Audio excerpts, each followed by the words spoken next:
दोस्तों आदाब अर्ज़ है, मैं अनीस अहमद खान हिंद वॉइस से आपसे मुखातिब हूँ। आज दो खबरों ने,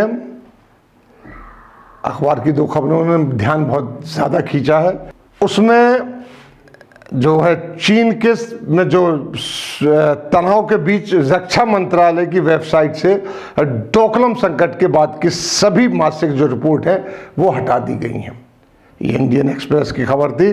दूसरी है सीएजी ने खुलासा किया है कि लद्दाख में तैनात भारतीय सैनिकों के लिए गर्म कपड़े और उपकरणों की खरीदने की सरकार की तरफ से देरी हो रही है और सन 2017-18 से सीएजी इस बात के ऊपर कर रहा है, लेकिन अभी तक लद्दाख में जो सैनिक हमारे तैनात हैं उनके लिए उनके इक्विपमेंट नहीं खरीदे जा रहे हैं, जबकि वहाँ का -40 तक टेम्परेचर चला जाता है, 40 डिग्री नीचे तक चला जाता है। ये दो खबरें जो हिंदू और इंडियन एक्सप्रेस की, ऐसे मौके पर जब चीन बिल्कुल आंख गड़ाए बैठा है हमारी सेना पर, उस वक्त ये दो खबरें आना, वो भी दोनों की दोनों खबरें जो ऐसी हैं कि एक तो वेबसाइट आम होती उससे देखने की है, दूसरी जो खबर है हिंदू ने दी है वो सीएजी के हवाले से दी है, तो यकीन करने की तो बात नहीं, लेकिन हाँ चौंकाने वाली बात बहुत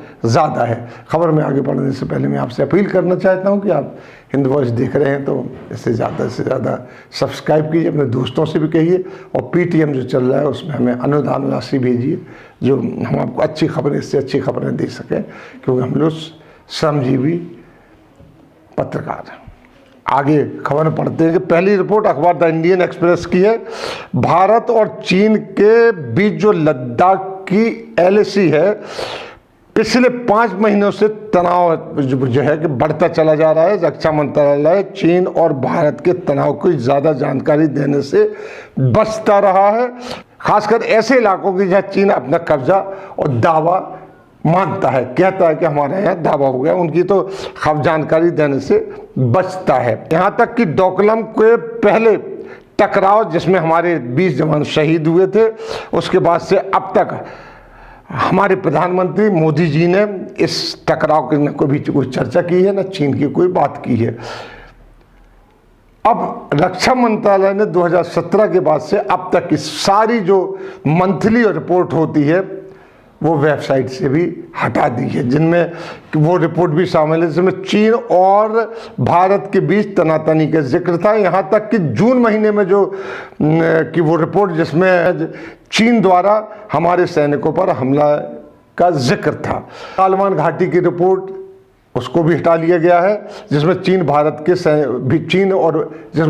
भारत के सैनिकों की भिड़ंत का भी जिक्र था, लिखा हुआ था। चीन की बढ़ती आक्रामकता को कि कोई रिपोर्ट आपको उस वेबसाइट में नहीं मिलेगी। इसके अलावा चीनी सेना ने 18 जुलाई 2020 को कुजरंग नाला और गोगरा और पेंगोज सो लेक पर जो अपना दावा घुसपैठ की थी उसकी भी खबर हटा दी गई है। रक्षा मंत्रालय का कहना है कि वेबसाइट को अपडेट किया जा रहा है, इसके बाद इससे भी ज़्यादा विस्तृत तरीके से खबरें डाली जाएंगी, जो मंत्रालय का कहना है।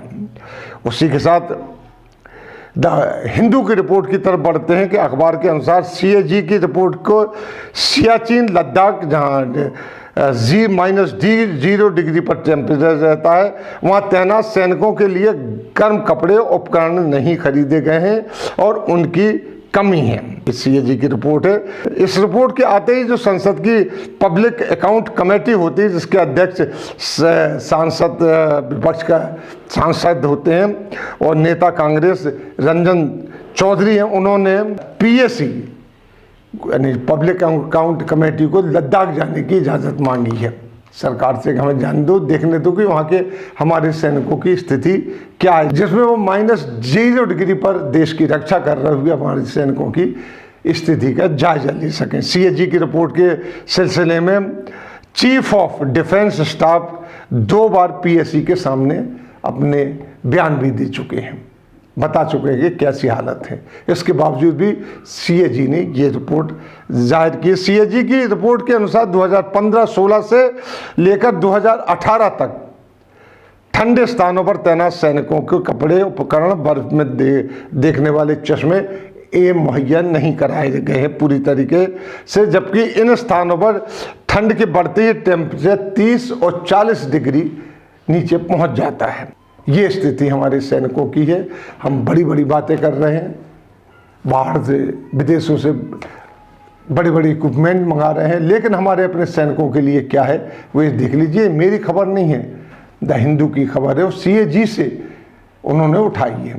तो हमें इसके ऊपर भी संज्ञान लेना चाहिए और अपने देश की सरहदों पर जो हमारे जवान रक्षा कर रहे हैं उनकी भी सुरक्षा का पूरा इंतजाम करना चाहिए। इसी के साथ हम आपसे लेते हैं विदा।